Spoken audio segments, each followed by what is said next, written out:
In this video, I will show you how to circle text in Illustrator. We begin by opening a fresh Adobe Illustrator file, and to circle our text, the initial step is to navigate to the page's top menu and select Window. We move our cursor to the upper segment over Toolbars and we choose Basic. Here we just select the Type tool and click anywhere on the canvas to start entering the text.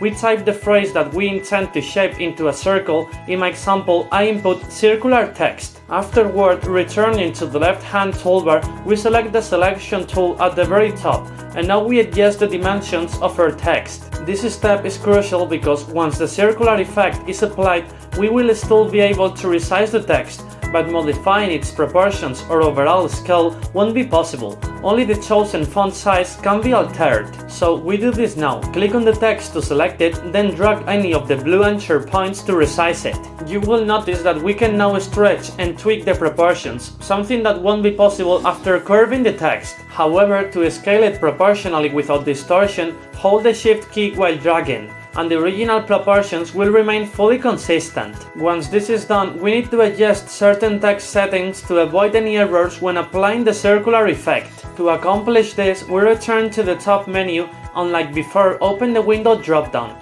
But this time, instead of selecting the toolbar, we click Ctrl just below it, which makes the top control bar clearly visible. Now in this top bar, locate the paragraph section.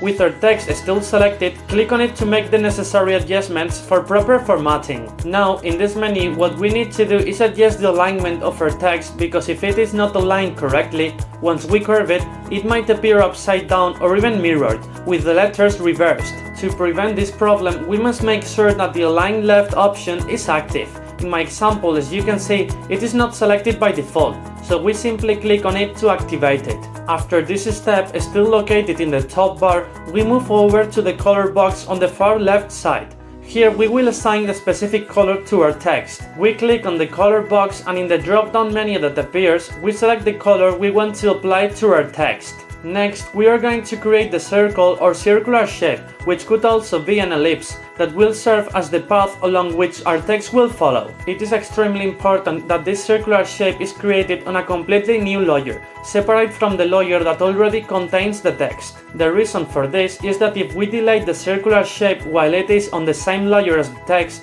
we will no longer have the ability to modify the text. However, if the circle is on a different layer, we can simply hide it instead of deleting it, which allows us to adjust or edit the text whenever we need to. To create a new layer, we go again to the Window menu at the top of the page, and then navigate to the middle section where the Layers option is located, and click it to open this panel.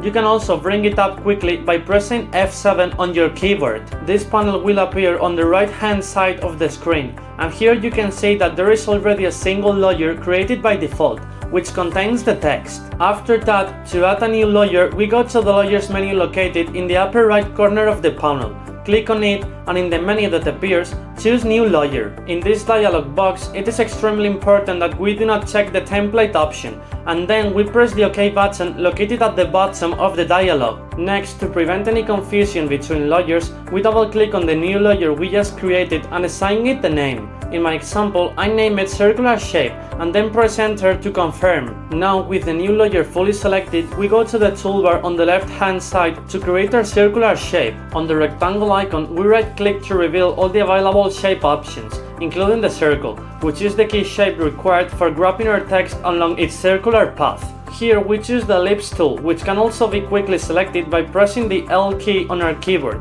Once selected, we click anywhere on the artboard and carefully drag to create the shape, adjusting its size to fit the design requirements we have in mind. At this point, we have an ellipse, but if our goal is to create a proportional circle, we simply hold down the Shift key while dragging. You will notice that a true circle forms, and we release the mouse to adjust its dimensions. When a circle is initially created in Illustrator, it often appears without any fill and no stroke applied. In this default state, it is impossible to correctly use it for grabbing text along its curved path. For instance, if we switch back to the Selection tool and click elsewhere on the canvas, the circle may vanish entirely. It is essential that the circle remains visible so we can accurately place and curve the text along its perimeter. To resolve this, we first select the circle completely. Then, in the upper left corner of the interface, we click on the color box to assign a color to the circle's outline. You can choose any color that suits the visual design you are creating. Next, to make the stroke of the circle clearly visible, we locate the stroke option just to the right and increase its weight using the arrow controls.